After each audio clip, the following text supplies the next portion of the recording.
ایک گھنے جنگل میں ایک عورت اپنی معصوم سی بیٹی کو تنہا چھوڑ کر چلی گئی۔ بچی زارو قطار رو رہی تھی۔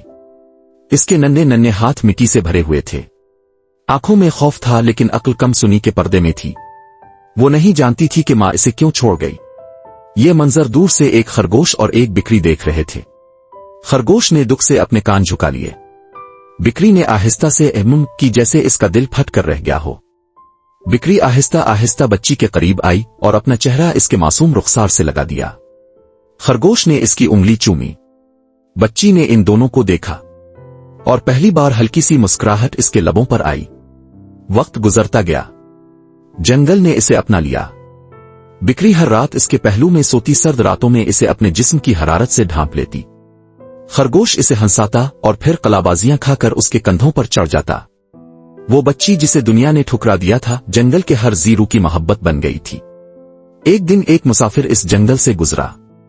اس نے دیکھا ایک ننھی بچی پیڑ کے نیچے بیٹھی ہے، اس کے پاس ایک بکری اور ایک خرگوش ہے۔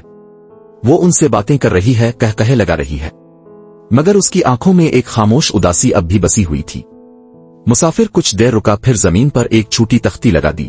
بیٹی اللہ کی طرف سے دی گئی ایک عظیم رحمت ہے، خدا کے لیے اس رحمت کی قدر کریں۔